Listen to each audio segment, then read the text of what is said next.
அனைத்து துறைகளிலும் வளர்ந்த இந்தியாவை உருவாக்க நடவடிக்கை மேற்கொண்டு வருவதாக பிரதமர் நரேந்திர மோடி தெரிவித்துள்ளார். நெதர்லாந்தில் வரவேற்பு நிகழ்ச்சிக்கு பின் இந்தியர்களிடையே உரையாற்றிய பிரதமர், இரு நாடுகள் இடையேயான உறவு வளர்ச்சியடைந்து வருகிறது என்றார். பல்வேறு துறைகளில் இந்தியா முன் எப்போதும் இல்லாத வளர்ச்சி மற்றும் சாதனைகளின் சகாப்தத்தை கடந்து கொண்டிருப்பதாக கூறிய பிரதமர், இந்தியா இதுவரை யாரும் எட்டி பிடிக்க முடியாத உயரத்தை தொட்டுள்ளதாக தெரிவித்தார்.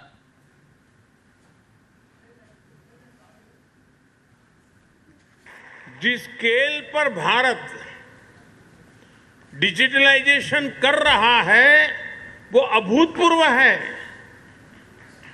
दुनिया की सबसे बड़ी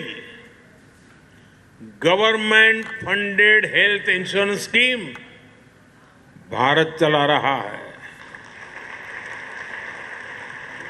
और हां, चांद पर भी भारत वहां पहुंचा जहां पहले कोई नहीं पहुंच पाया था।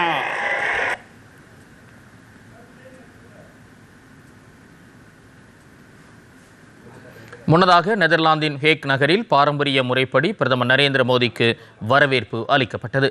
நெதர்லாந்து வாழ் இந்தியர்கள் பெருமளவில் பங்கேற்று பிரதமர் நரேந்திர மோடியை சந்தித்து தங்கள் மகிழ்ச்சியை பகிர்ந்து கொண்டனர்.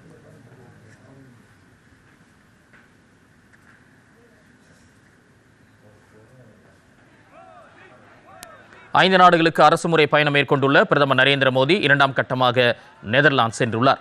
நாளை வரை நெதர்லாந்தில் தங்கும் பிரதமர் அந்நாட்டு பிரதமர் ராப் ஜெட்டன் மற்றும் நெதர்லாந்து அரசு குடும்பத்தினரை சந்திக்க உள்ளார்.